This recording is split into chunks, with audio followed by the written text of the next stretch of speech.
არსებობს ერთი სასიამოვნო მოგზაურობები და კარგი შთაბეჭდილებები და არსებობს კიდე პილიგრიმული მოგზაურობა, რაც როგორც განწყობისთვის, ასევე სულისთვის შეიძლება სარგებლის მომტანი იყოს. სწორედ გარკვეულწილად ამ თემაზე ვისაუბრეთ ჩვენ სტუმართან, შემოგვერთდა საპატრიარქოს რელიგიური ტურიზმის დეპარტამენტის მომლოცველობითი ჯგუფის ხელმძღვანელი მარიამ გოგიშვილი. მარიამ, დილამშვიდობისა.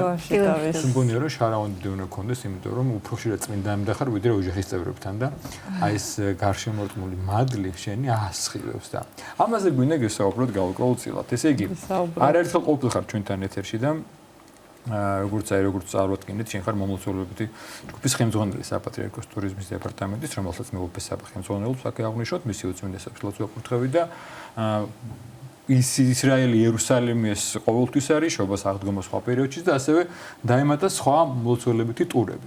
მათ შორის საბერძნეთი, კვიპროსი და ახლა მამა პაისის გზა, რომელიც ძალიან პოპულარული გახდა და სხვათა შორის აი ფილმმა რაც მასზე გადაიღეს, ცნობილი ფაქტია და შენ საუბრობდი რომ ზოგადად გაამძაფრა ინტერესი მომლოცველობის. აი, იცი რა მინდა ვცხოვრობ დღეს გარკვეულწილად თქვათ ის ტურებიც რაც უახლოეს პერიოდში გეგმა, მაგრამ აი სულიერი სარგებელი თუ ესე პრიმიტიულად ვიტყვით, რაც უნდა ახლდეს ალბათ, ხო, მოგზაურობას, იმიტომ რომ ერთი ასაბეჭდილება და მეორე როცა წმინდანებთან მიდიხარ, წმინდა ადგილებთან მიდიხარ, სწავლვა ჭირდება და რაღაცა სულსაც უნდა მოემოთ. აი ამაზე ვერ გითხრა და ამის მნიშვნელობაზე.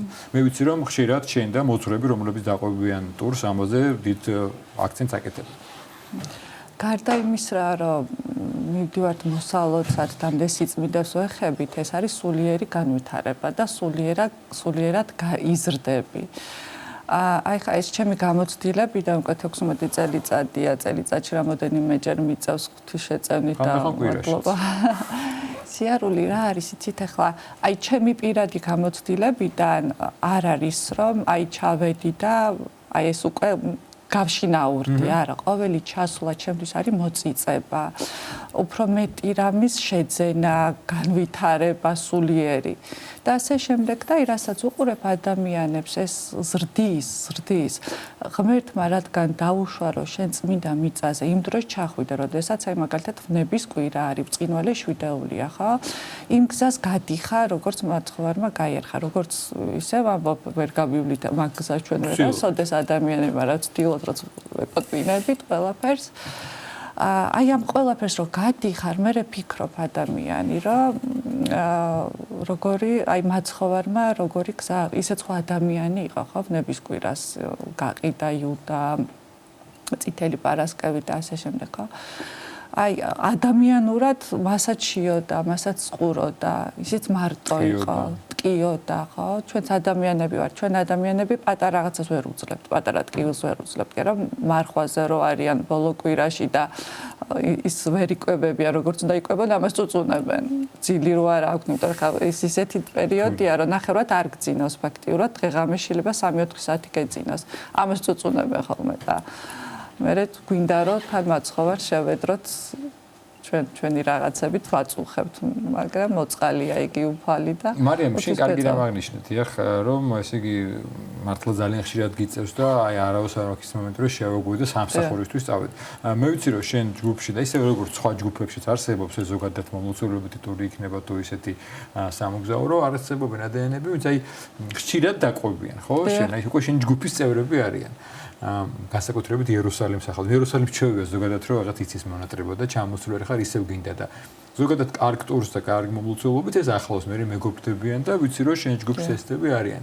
აი თუ არის ხოლმე ეს მომენტი რომ აი ისევ და ისევ თითქოს რაღაც მე-5-ეთ, მე-7-ეთ ხარ, მე-10-ეთ ხარ, წმინდანები იქნება, წმინდა მიწა იქნება და ეს განახლებაა და ასევე იმადაც გითხარი თუ ყოფილა შემთხვევა რომ აი რაღაცა დიდი სარგებელი გიგძნია ან რაღაცა განკურნებულ ადამიანი ვის ხანდახან არის ხო რომ მოდიან რომ აი თხოვს დედის გამო, ოჯახის წევრის გამო თითქოს რაღაცა გაიღო და თუ გულით მიდის ღმერთი და წმინდანები ცხადია ამას პასუხობენ. რა თქმა უნდა, ყოფილა შემთხვევები, აი უშვილო წყვილი წამოსულან და ჩამოსვლიდან რამოდენიმე თვეში გაგვიგია, რომ ის უკვე სასწაული მოხდა წმინდა სპირიდონთან, მე ვიცი თქვენ შემთხვევაში, რომ რაღაცა სიმსივნე აღმოაჩნდა თურმე ადამიანს და ძალიან მდგომარეობაში იყო, ხო?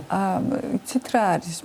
როდესაც მივედით წმინდა სპირიდონთან, ვესწრებოდით ყოველ დღე წირვას, 4 დღე ვიყავით, ყოველ დღე წირვას ვესწრებოდით და არაჩვეულებრივი ცოლ-ქმარი იყო ნიკოლოზი, არაჩვეულებრივი ადამიანი და ბოლოს, როდესაც უკვე ბოლო დღე გვქონდა, რომ მოვდიოდით საქართველოში ბრუნდებოდით, ეს ადამიანი შევიდა თავისუფალი დრო ჰქონდა აეროპორტამდე და შევიდა რაღაც მარხვის დღე იყო და ესადილა. აუღია რაც სალათა ბალახოვანი სალათა აუღია და მიირთვა, დაუბრუნდით საქართველოში და შემდეგ უკვე მისი მეუღლე მიყვება, როდესაც დაბრუნდით ის ბალახ ვერ მოუნელებია. შეტევა ტკივილები დაეწყო და როდესაც გადაიღეს, ნახეს რომ შემოხვეული იყო ეს ბალახი ნაწლავებზე. და აუცილებლად ოპერაცია ესაჭიროებოდა. როდესაც უკვე გახსნეს და ნახეს, ეს ბალახი იყო სიმსივნეზე შემოხვეული. ანიშნეს, მოკლედ ეს რო არ ყოფილიყო, ეს ძიმე ღმერთმაქნას რაში გადაიზრდებოდა უფრო უარესად. აი იმ დროს მიუსწარეთ, როცა ადამიანი თავისუფლად შეეძლო. ესეთი ბევრი მე ვიცი. ძალიან უშვილო წყვილი ძალიან ბევრჯერ. აი მაგალითად ჩვენ თებერვალში ვიყავით იქ ხატი ერთი ადამიანი იყო ჩვენთან ერთად, რომელმაც აი ხატი შეიძინა. და ამ ხატთან უთხრეს პატარა ლამინირებული ხატი, რომელიც $1 ღირდა. და იქ უთხრეს, რომ ეს ხატი არის უშვილოებისთვისო.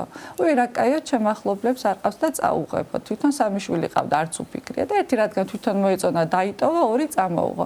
ეს მოხდა თებერვალში და აპრილში სამივე ფერმძიმეთ იყო. ის ადამიანი, რომელიც 10 წელიწადი ბევრ შრომობდა იმისთვის, რომ დარჩენილიყო. მარიამ, ერთი დღე რომ ავიღოთ, თქვათ, როგორი არის ეს მომლოცველობითი ტური, რომ ჩვენ მაყურებელი უფრო მეტად გათვითცნობიერდეს, ასე ვთქვათ, რომ როგორი არის ეს ტური. ეს დღე. იცით რა არის, ეხლა საიდან დავიწყებ, არის, როდესაც აი ადამიანები მოდიან, არ არიან ეკლესიური ადამიანები, მოდიან ინტერესის გამო, რომ აი გაუგიათ იერუსალიმი კარგია, სიწმინდები კარგია, გადამოსვლად აუცილებლად დაესწრო. და ეს რა არის. მაგრამ ეს ადამიანები შემდეგ უკვე ხდებიან ეკლესიის წევრნი, ხდებიან ერთი ოჯახის წევრნი ეკლესიის. სული გარდაქმნა ხდება სულის.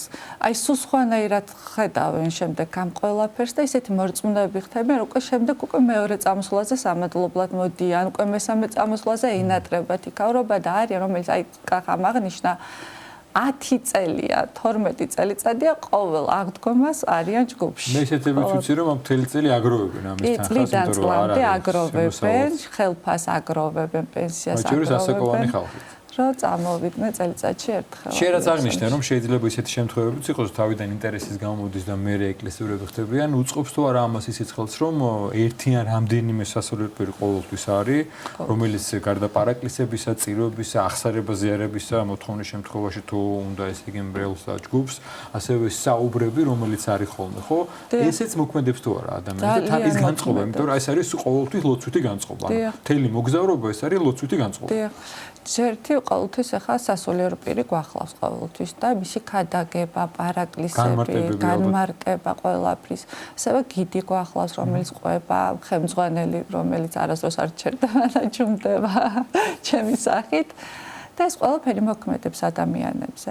და აი როგორც აღნიშნეთ, იზრდებიან და მათ სურვილი აქვთ, რომ შემდეგ უკვე ამ გზას დაადგნენ. მარიამ, ერთი საინტერესო დეტალია, ჩვენ რამდენჯერმე გავამახვილეთ ყურადღება იმათ შორის მოყევი, რამდენიმე, ალბათ ასეთი ბევრია, ხო, ეგ სასწაულს თუ ვარ, მაგრამ რამდენად აქვს მნიშვნელობა ამაზე მინდა რომ გავამახვილოთ ყურადღება, ვინც ფიქრობს ან შეიძლება წამოსვლა უნდა ეხლა უკვე ახლა დაიწყება და ბევრი გავჩნდება სურვილი, რომ თავისთავად ღმერთი, წმინდანები, წმინდა ადგილები, ყველა სასწაულებრივი, მაგრამ ჩვენს განწყობას, ანუ ჩვენ როგორ მივიახლებით, როგორი მოგრძალება გვაქვს, იმიტომ რომ ის რომ უბრალოდ მივედი, ვიმთხვია და წამოვედი, შეიძლება იგივე წამოვედიან უარესათაც დამძიმებული. თუ მე არ მაქვს გააზრებული ასთან მიდივარ და უბრალოდ ეხლა მე ვზივარ ფეხი გადადებული მარიამა და მამასაბა მილოცა და ჩემზე ეს გადმოვა, აი ამას შეიძლება აზრი არ ქონდა, აი ამას განწყობას, რაზეც ჩვენს ამახვილებ ხოლმე ყურადღებას და მამებით როცა კონკრეტულად ეს მიდიხართ, რომ ვიცოდეთ სად მივიდივართ, მეტნაკლებად გავიაზროთ, რომ ეს არ არის რაღაცა მაგია და ეს ხაზა სასწაულები ისე რომ მე არაფერი ვქნა და ის თავისით იმოქმედებს. იცით რა აი ჩვენ სანამ მივალთ ადგილას, აი რომელ ადგილასაც მივდივართ, იმას კარგად გადმოვცემთ, სად მივდივართ, რომ სულიერად განეწყონ. ეს აუცილებელია. თუ არ განეწყვე, ყველაფერი იქნება მექანიკური. თუ არ განეწყვე.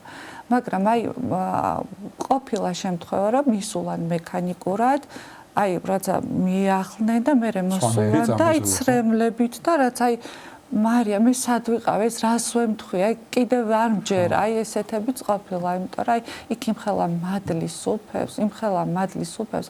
იცით რა ადამიანები არის, რომ ჩვენ მეტი გვინდა, მაგრამ ვერ ვიტევთ ჩვენ ამ ყველაფერს. სანამ ბოლოსკენ დრო დაგიტოვოთ ხლად მოყვეთ ისტორიები, რომელიც იგეგმება მათ შორის კონძულები, მათ შორის მამპაიზიგზე ერთი რამეც უნდა ვთქვათ, რომ სადაც მეტი მადლი, ბრძოლაც ბევრია და ხანდახან არის ხოლმე დაბრკოლებები, განსაცდელები, ჩემნერი, თქვათ რა ქვია, მოგზაური, ცოტა ისინი ძროგი კონფლიქტები და ამაზე ვთქვათ, რომ ამაზე ვიღაც შეიძლება დაბრკოლდეს რაღაც სულ არის, იმიტომ რომ იქ ცხადია, ყოველთვის მეორე ძალა იბრძვის, რომ რაღაცა იყოს და მოთმინება და ესე იგი ხფესის მინდობა როგორ მნიშვნელოვანია. აი, პირველ რიგში ჯგუფში უნდა იყოს ერთსულოვნება და სიყვარული. თუ ერთსულოვნება არ არის და არ არის სიყვარული და სიმშვიდე, ის ტური იქნება აი ჯგუფი აუცილებლად. ამიტომ არის პირველ რიგში სიმშვიდე და უფალზე მინდობილები უნდა ვიყოთ. ის 5 დღე, 7 დღე თუ ასე შემდეგ. სულ უნდა ვიყოთ ყოველდღე უფალზე მინდობილები, მაგრამ ამ კონკრეტულ შემთხვევაში მაგ აი ამ ტურთან დაკავშირებით. უფალს როცა მივენდობით, ყოველთვის სადაც მივდივართ, ვამბობთ, რომ ჩვენი მასპინძელი არის ღმერთი. აი როგორ შეიძლება, როდესაც იერუსალიმში ჩავდივართ, წმინდა პაისთან ჩავდივართ, სადაც მასპინძელი თავად წმინდა სპირიტია, წმინდა სპირიტონთან, რომ იქ რაღაცა იყოს აურზაური. ამიტომ უნდა იყოს მშვიდად, წყნარად, რომ ეს დღეები იყოს მადლიანი შენთვის, რაც უფრო მეცილოცებ, მეტი სიმშვიდე გექნება, უფრო მეტ მადლს ჩამოიტან შენს საქართველოში. მარიამ, დაგეგმილი ტურების შესახებ ვისაუბროთ აუცილებლად და ასევე რეგისტრაციისთვის რა არის საჭირო? დაგეგმილი ტურები, ეხლა რაც უახლოესი არის აღდგომა არის 7 აპრილიდან 15-ის ჩათვლით, 8 ღამე 9 დღე არის, მაგრამ უკვე შევსებულია ჯგუფები, ვეღარავის გადავსებული მე ვიტყოდი. გადავსებულია ნამდვილად. ძალიან დიდი სურვილი აქვს, ბევრს აქვს, მაგრამ ფიზიკურად ვერ ვსვავ, აი ფიზიკურად ვერ ვსვავ ჯგუფში. შემდეგია წმინდა პაისის გზა. აი ეს განმარტოთ წმინდა პაისის გზა, რას გულისხმობს, ანუ რა ადგილების მოლოცვა. საფლავი ცხადია თავისთავად, მაგრამ კიდე რა შედის ამ ტურში, რომ გახდეს ნათელი. რა თქმა უნდა, წმინდა პაისის გზა მოიცავს სალონიკში, როდესაც ჩავალთ, ჩვენ მივიდივართ წმინდა პაისის საფლავზე. ახლოს არის სალონიკთან, დიახ, ეს მონასტერი. წმინდა პაისის საფლავიდან გადავდივართ კორფუზე. კორფუზე რა თქმა უნდა წმინდა სპირიდონია, გწირვას ვესწრებით. ერთი ღამე ვრჩებით კორფუზე, შემდეგ წირვის შემდეგ წმინდა სპირიდონის შემდეგ მივდივართ არსენ კაბადოკელის საფლავზე. ოჯახის მოძღვარი იყო წმინდა პაისის.